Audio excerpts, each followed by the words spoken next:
For the 18th time under Nick Saban, Alabama recorded a shutout, blanking the Kent State Golden Flashes 48-0 this afternoon at Bryant-Denny Stadium. Good evening, everyone. I'm Zach Tigert. Big plays were in abundance this afternoon.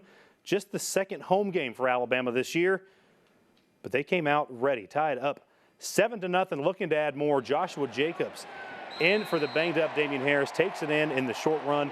It's 14-0 Alabama after the extra point. And Joshua Jacobs had a really nice day, tallying 97 yards on the ground, including this 24-yard touchdown run, and Alabama all over the inferior Golden Flashes.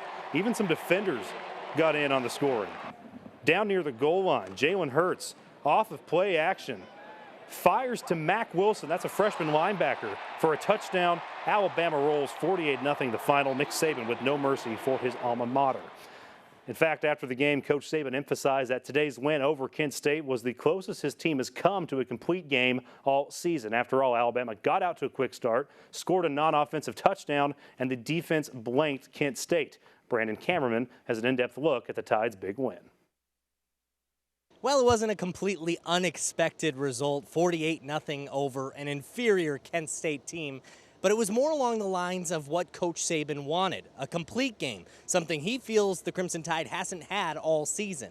Incomplete can be a habit, and complete can be a habit. So we'd like to develop the habit of being a complete team that can go out there and play down in and down out with some kind of consistency, and I think for the most part we got that done. You know, last week we put up a tough fight. You know, our team showed a lot of determination and grit, and this week we just wanted to put all of it together for 4 quarters, and that was really our whole mindset this week, coming from the leadership group, and I think our team did a good job with that.